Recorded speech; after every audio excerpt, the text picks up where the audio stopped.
It's our 2021 season review episode as we're going to look back at all the amazing moments from the Atlanta Braves throughout the entire regular season. We've already looked at the best moments from the postseason, best moments from the World Series, but I'm going to take you on a journey through the entire 2021 season for the Atlanta Braves to talk about what led them to that World Championship. Jake Mastriani here from Locked On Braves. Excited to bring you this 2021 season review episode. So let's get into it.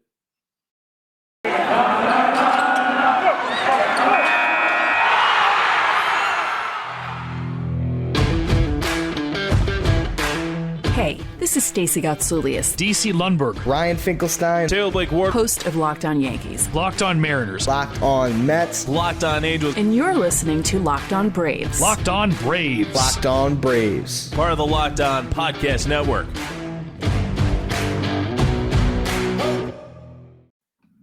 Hey, and welcome back to Locked On Braves, brought to you by the Locked On Podcast Network, where we talk about your favorite teams every day.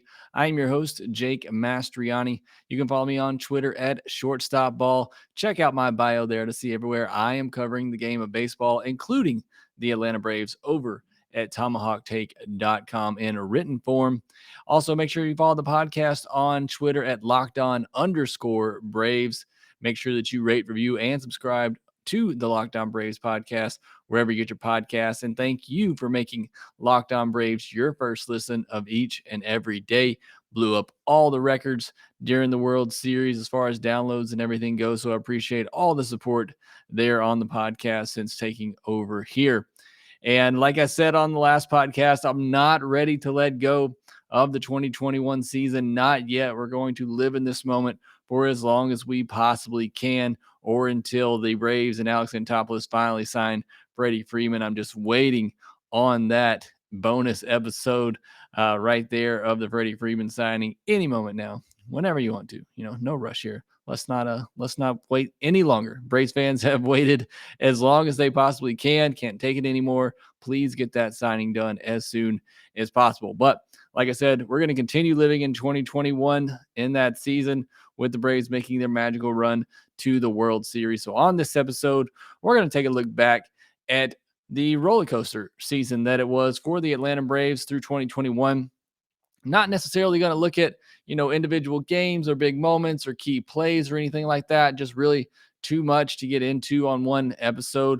I more so just want to take you back through the ups and downs of the season, talk about some of the players that you maybe have forgotten about, that you don't remember that the Braves had to use this season, some pivotal moments, some key stretches that the Braves had in 2021 as we look back on this season. Again, baseball, why I love baseball so much is it is just a journey. It's such a, process. 162 game season, or 161, and ended up being for the Braves, and there's so many storylines. There's so much detail in an entire season from beginning to end. It's fun to always look back and kind of see how things went, what was so different about the team in April and May than what you see in August and September. So going to go through all of that. Again, not really get into the exact moments or key plays or key games or anything like that, but kind of just go through an overall month by month breakdown of how the season went for the Atlanta Braves in 2021. And then we'll start to get into some more player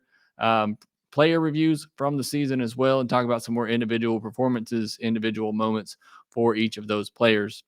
But let's start with the first half, obviously, where most seasons do start.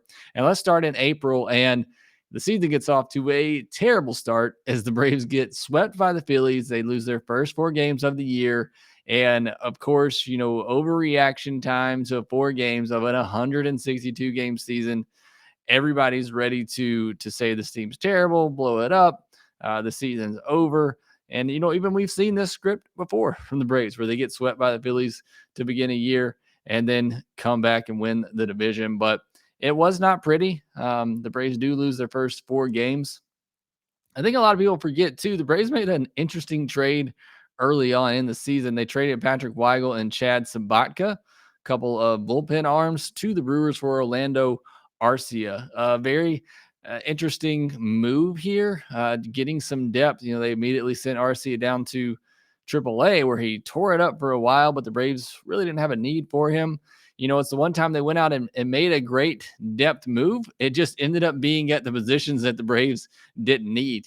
It would have been great if he were an outfielder. I know they eventually tried to turn him into an outfielder and try that out, maybe a little too late after Arcia had already cooled off. But, it was a really good move. I like Arcia as a depth move for the infield. Fortunately for the Braves, they just didn't need him. So it didn't ever really, come into play much. Again, I know they tried to move to the outfield there because they needed some help in the outfield. But just an interesting early season trade, really, for both sides, from the Brewers' perspective as well. The Brewers end up trading Arcia, who was their shortstop, to give Luis Urias the job. And then a month later, they trade for Willy Adames to take over that shortstop job. So really interesting just trades there from the Brewers. But wanted to mention that the Braves also traded for Edgar Santana from the Pirates for cash. Again, you could see early on the bullpen struggles they were having, and AA did go out to try to make some moves to help that out, but not the right moves, not the moves to really make any impact, but traded for Edgar Santana there. Max Fried went on the IL with a strained hamstring. Christian Pache went down on the 10-day IL in April with a left groin strain. The Braves signed Dylan Lee to a minor league contract on April 15th. Worth noting because he ended up starting a World Series game for the Braves this year. So that's a little interesting there.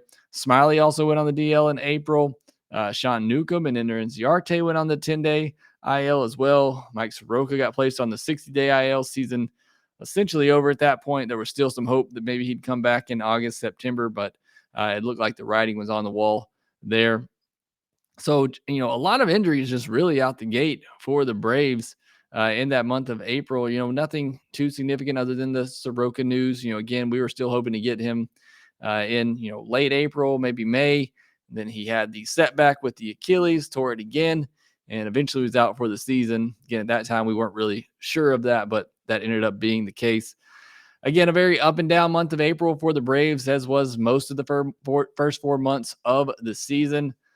The worst part in April was getting swept at home in a doubleheader by the Arizona Diamondbacks, who ended up being one of the worst teams in all of baseball. And not only did they get swept in a doubleheader by the Diamondbacks, they got shut out and got no hit by Madison Bumgarner. That was one of the true low moments of the season for me as a fan. Witnessing that, that's just, I don't understand how that happened. I still don't. They won the World Series, and I still have no idea how they got shut out 2 games in a row by the Diamondbacks and got no hit by Madison Bumgarner. That still just drives me crazy. But they ended April going 12-14.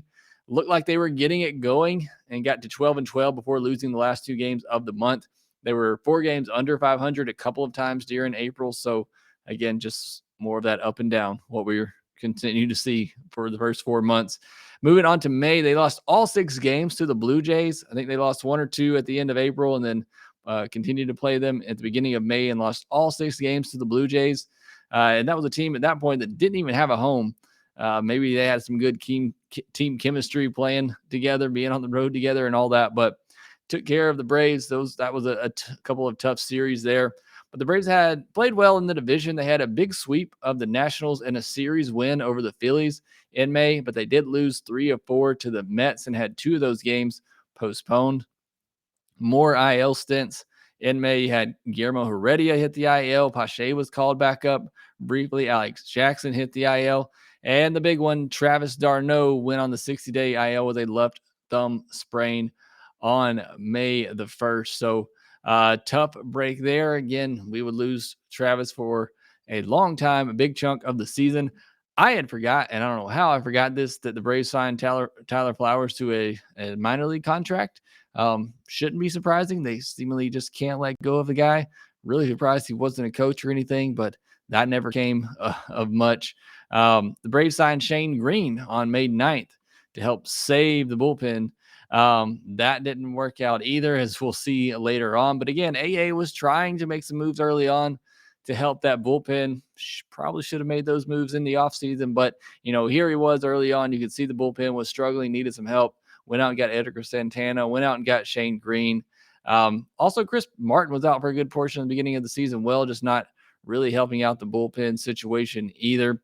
Pache went back on the IL. Huascar Ynoa punches a wall, goes on the IL on May 17th and isn't back for a while and really is never the same. He was rolling at that point. That's certainly one of the down moments in the season. And the Braves are desperately looking for catching here. Talked about Tyler Flowers. There's going to be several more.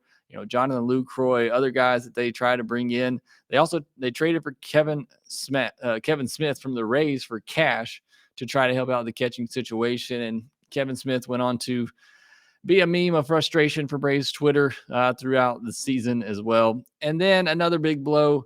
Ozuna goes on the IL on May 28th with a left middle and ring finger fractures.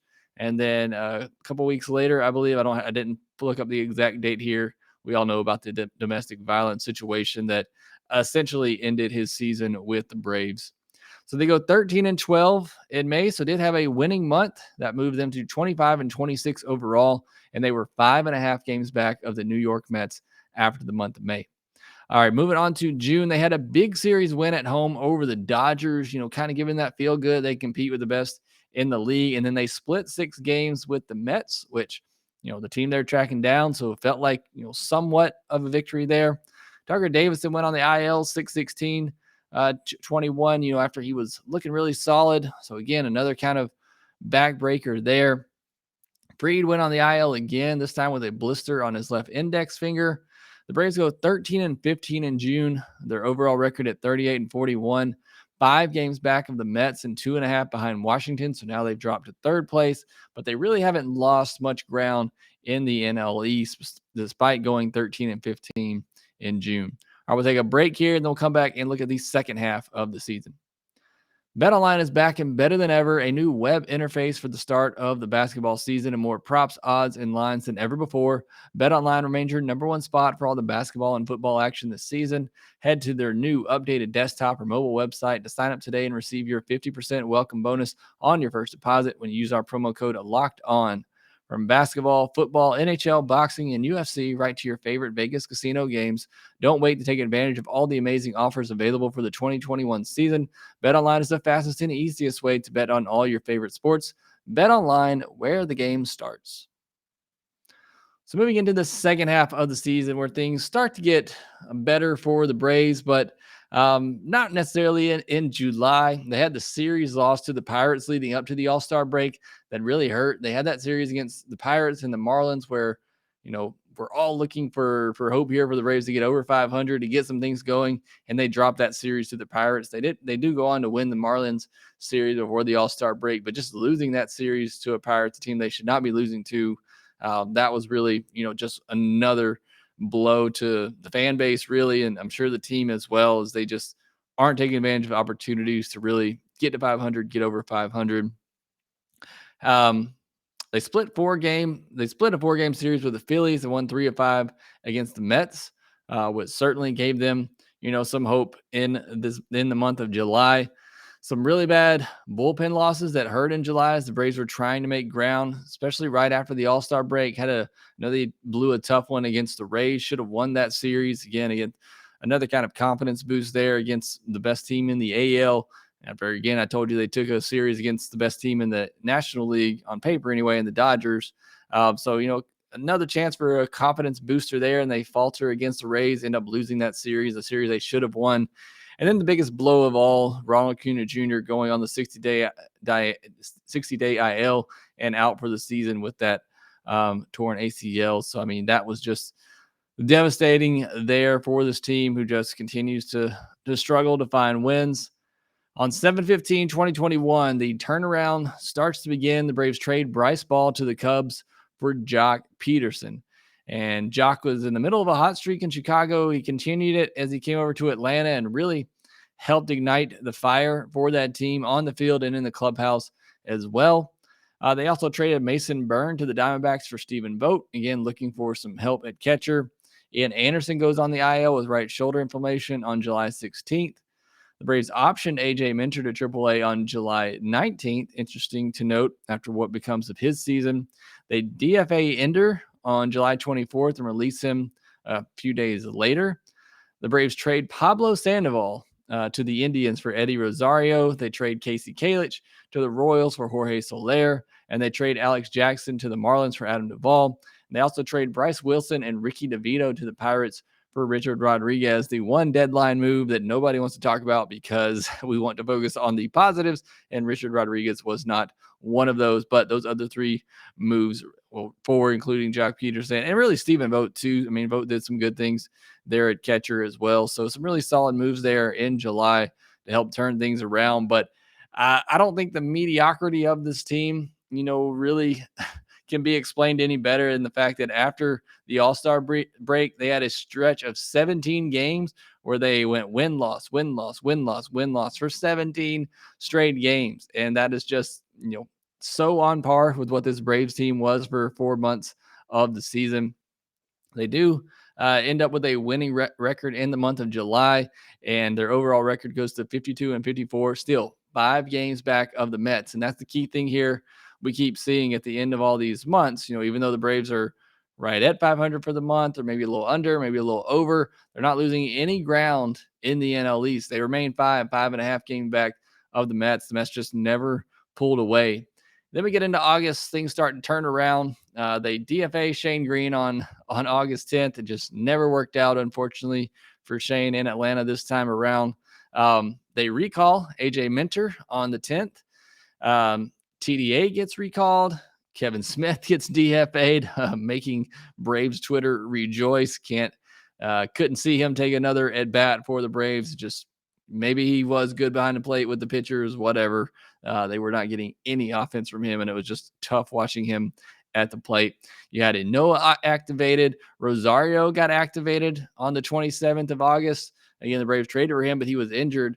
So he gets activated later in the month, and Ian Anderson gets activated. So a lot of good things happening for the Braves in August. Finally seeing some of that injury luck turn around with players coming back. So certainly great there. And there was the sweep in St. Louis to begin August, and this is the series I've heard several Braves players mention where things really started to turn around, is that series in St. Louis where they go and sweep the Cardinals. The Cardinals were starting to play really good baseball, particularly after that series, but that was a big win for them.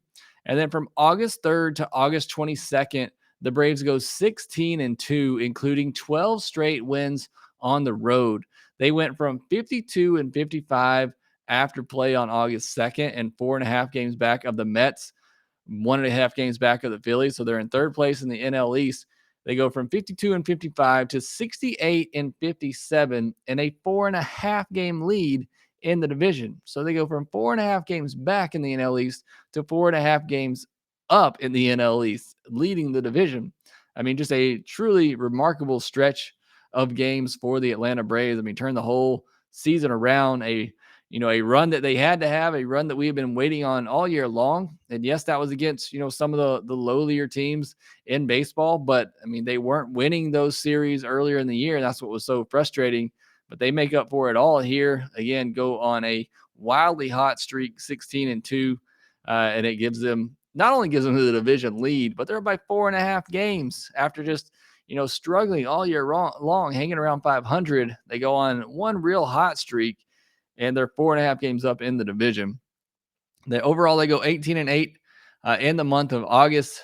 Their record goes to 70-62 overall, and they finish with a 2-game lead in the NL East as they drop a couple games to the Yankees late in the month, and also a couple games to the Dodgers. So it didn't exactly finish the month hot, but still they had done what they needed to do on that 16-2 stretch there to put themselves in the top of the division. All right, September, October, I mentioned the Dodgers series, which started at the end of August. They got swept in 3 games in LA, and these were all really heartbreaking games. And I mentioned it in the postseason, the fact that the Braves were in every single one of those games in LA, could have won them all. I think 2 of them were lost late by the bullpen, but these were all really close games. And even though they lost them, it had me thinking this Braves team, they can hang with the Dodgers. Like, they're not afraid of the Dodgers. They can go toe to toe with them. And again, it was heartbreaking to lose all those 3 games. I think they lost all 3 of them by a combined total of 4 runs, but they were right there. Could have won any of those games, could have won all of those games. And that really showed me that this Braves team can hang with the best in all of baseball, even though they got swept in that series. They had 2 West Coast trips to end the season, which is just crazy. But they lost 4 of 6 to the Rockies, and they had 1 game get canceled, which ended up not mattering. They went 9-9 on those 2 West Coast trips, and that was after starting 2-7 on those 2 West Coast trips. But then they finished it strong, won 3 of 4 against the Diamondbacks, won 3 of 4 against the Padres to end that last West Coast trip, and came home with a 2.5 game lead over the Phillies. And that was big because, the Braves went on that West Coast trip. Things were really tight against the Phillies, and they did what they had to do. They took care of business against the Diamondbacks and the Padres so that they came home with a chance to close things out. And they did just that by sweeping the Phillies at home to clinch the division on September 30th. And so this season long, just up and down, can't get over 500. And here they are, September 30th, and they clinched the division, with 3 games left in the season. And something I think is kind of big here is that they finished the season with 2 wins over the Mets. The only game they lost there at home in those last 6 games they had at home was the day after they clinched, when obviously, nobody started, may have been some players hungover, who knows? And they lost that game 4-3. So it was still a close game. That to me was big because this team continued to play. Team continued to try to win these games, even these last games. And I think that kept that momentum going into the postseason. I know they were ultimately meaningless games, but I still think there's something to that, to continue to try to fight, to try to win each game you play, to keep that momentum going. And I think that was really big there. I think it was the same scenario the previous season where they went up against the Mets, and it may have been the season before that. But either way, I know one of the last 2 seasons before 2021, they finished the year against the Mets, lost a couple of close games, and just wasn't really a great feeling going into the postseason again, even though those games were meaningless. But I always, I think it's important to continue that playoff atmosphere going, and that run that you've been having, and not really sit back and take that off. And I think the Braves did a good job of that, to continuing on that path. They finished the last month plus, September and 3 days in October, going 18-12. They finished 88-73, 6.5 games up in the NL East. I mean, it is just crazy to think about this Braves team just treading water for 4 months, and then they finished the year 6.5 games up in the NL East over the Philadelphia Phillies. Just a truly remarkable last couple of months for the Braves. And really just, doing all they could to stay 500 for those first 4 months so that they don't get out of it. Again, I mentioned the games back in the division after every month, and it was 5, 5.5, 5. They weren't losing ground there. And finally, when they did go on that big run, they just really took over and ran away with it. Take another break here, and then we'll come back and look at the postseason run for the Atlanta Braves. So getting just quickly into the postseason run, again, I've already done a podcast focusing on the biggest moments from the postseason, from the World Series as well. So if you haven't checked those out, go back. For those, I actually do get into the biggest moments for the Braves, some key moments in the postseason and World Series. Just looking back at the postseason as a whole, I mean, the Braves lose the first game of the postseason to the Brewers in a bit of heartbreaking fashion too. Charlie Morton giving up that late game home run to Rowdy Tellez. They lose that one 2-1. And, just go figure, this Braves team that, was up and down all year, their backs against the wall all season long, for them to drop game 1 of the postseason. But then they come back, win the next 3, again, kind of showing some of that resiliency that they have. You all know about the home run from Freddie Freeman off Hader that sent them into the NLCS. And then they get to the NLCS. They get the home field advantage, which was huge. I know a lot of Dodgers fans don't think it's there, but life's not fair. Get over it. And the Rays win those first 2 against the Dodgers in walk-off fashion. And then they blow game 3. And again, I talked about it on the last podcast, but this is where everybody said, oh no, the Braves are going to blow it again. And they blow game 3, but then they come back and blow them out in game 4. They take a 3-1 series lead. And then they lose game 5. And now everybody's in the back of their mind. Are they going to blow another 3-1 lead to the Dodgers? And then they're able to close it out in game 6 back home. So they're able to get past the Dodgers. They split 2 games in Houston, which is what they needed to do to start the World Series. Win the first 2 in Atlanta. Weren't able to clinch it at home, despite the grand slam in the first inning from Adam Duvall. But then Max Fried gets his redemption after a couple of shaky outings in the postseason, and the home run parade gets going. Soler, Dansby, Freeman, and the Braves take Game 6 in Houston to win the World Series. So, I mean, just looking at it like that, to me, is kind of fun to look at some of the names that the Braves used early in the season, see the ups and downs of the first 4 months for this Braves team, and then they just really shot out of a cannon, after the trade deadline, going into August, September, and through the postseason. Just a truly, again, remarkable ride. I still want to live it. I'm still riding that ride. I don't want to let go of it quite yet, but eventually we will start turning the page. But next up, we'll probably start doing some player previews or player reviews from the 2021 season, looking back at some of the bigger seasons for the Atlanta Braves, some of the bigger names on the team. But that will do it for this episode of Locked On Braves. Be sure to follow us on Twitter at LockedOn_Braves. You can follow me at Shortstop Ball. Make sure that you rate, review, and subscribe to the Locked On Braves podcast, wherever you get your podcasts, and we'll talk to you next time.